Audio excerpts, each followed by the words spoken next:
एक बार गौतम बुद्ध से कोई पूछता है, बुद्ध, मेरे जीवन में सफलता कब आएगी? एक बार मेरा हाथ देखकर किसी ज्योतिषी ने मुझे बताया था कि 40 की उम्र के बाद मेरे जीवन में धन आना शुरू हो जाएगा। परंतु बुद्ध, मेरी उम्र 40 वर्ष हो चुकी है, पर अभी तक मैं गरीब हूँ। कृपा कर मेरा हाथ देखकर बताइए कि समस्या क्या है? मेरे जीवन में धन कब आएगा? कितना समय लगेगा मुझे सफल होने में? बुद्ध मुस्कुराते हैं और कहते हैं, मैं तुम्हें एक कथा सुनाता हूँ। एक बार एक महात्मा के पास तुम्हारी ही तरह एक व्यक्ति जाता है और उनसे कहता है, महात्मा जी, मुझे ध्यान का अनुभव कब होगा? कितना समय लगेगा मुझे ध्यान का अनुभव होने में? वे महात्मा उस व्यक्ति से कहते हैं, क्या तुम्हें सामने एक पर्वत नजर आ रहा है? वह व्यक्ति कहता है, जी महात्मा जी, मुझे पर्वत नजर आ रहा है। वे महात्मा उस व्यक्ति से कहते हैं, उस पर्वत पर एक बेर का पेड़ है, जाओ और कुछ बेर तोड़ लाओ, मैं तुम्हारे प्रश्न का उत्तर आने के बाद दूंगा। व्यक्ति कहता है, ठीक है, पर मुझे समय पर घर भी जाना है, इसलिए पहले आप मुझे ये बता दीजिए कि बेर लाने में कितना समय लगेगा। वे महात्मा उस व्यक्ति की बात को सुनकर अनदेखा कर देते हैं। व्यक्ति सोचता है कि शायद महात्मा जी ने सुना नहीं। व्यक्ति दोबारा से पूछता है, महात्मा जी, मुझे बेर लाने में कितना समय लगेगा? वे महात्मा फिर से उस व्यक्ति की बात को अनदेखा कर देते हैं। व्यक्ति सोचता है, ये महात्मा तो बड़े अजीब हैं, इनके बारे में तो मैंने बड़ा अच्छा सुना था, पर ये तो मेरे प्रश्न का उत्तर ही नहीं दे रहे।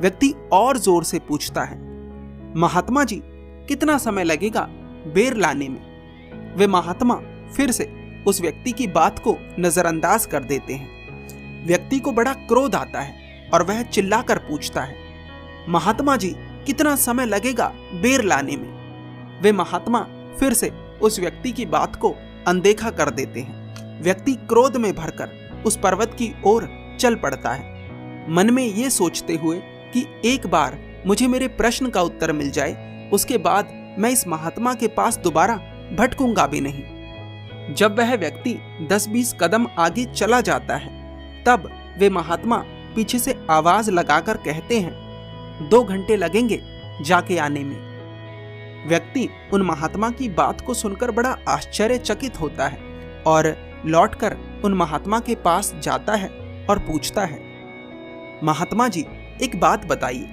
मैंने यही बात आपसे 3 बार पूछी, पर आपने एक बार भी मेरे प्रश्न का उत्तर नहीं दिया, और जब मैं जाने लगा तो आपने पीछे से मुझे आवाज लगाई।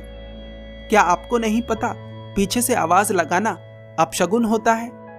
और चलो अपशगुन तो छोड़ो, पर जब मैंने 3 बार आपसे यही बात पूछी थी कि मुझे बेर लेकर आने में कितना समय लगेगा, तो आपने पहले इस प्रश्न का उत्तर क्यों नहीं दिया था?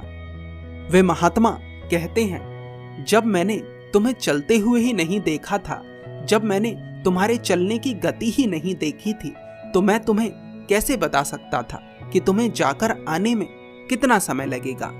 जब मैंने तुम्हें चलते हुए देखा तो मुझे पता लग गया कि तुम्हें 2 घंटे लगेंगे। और रही बात शगुन अपशगुन की, तो ये उनके लिए ज्यादा काम करते हैं जो कुछ करना नहीं चाहते, जो कर्म करने से बचते हैं। बुद्ध उस व्यक्ति से कहते हैं, तुम्हारे जीवन में सफलता कब आएगी, ये इसी बात पर निर्भर करता है कि तुम्हारे कर्म करने की गति क्या है। यदि तुम कर्म ही ना करना चाहो और सोचो कि जीवन में सफलता आ जाए, तो ऐसा कभी नहीं होगा। चाहे सन्यासी हो या संसारी, लक्ष्य की प्राप्ति तभी होगी जब उसके लिए कर्म किया जाएगा। हाथ में लकीरों के साथ साथ उंगलियां भी होती हैं। इन उंगलियों से जब किसान बीज बोता है, तब उसे फसल प्राप्त होती है और उसे काट कर ही वह अपना भरण पोषण करता है। तो कर्म आवश्यक है। जितनी जल्दी मनुष्य इस बात को समझ जाता है, उतनी जल्दी वह अपने विकास की ओर बढ़ने लगता है। इस कहानी से आप क्या समझे, हमें कमेंट कर जरूर बताएं। धन्यवाद।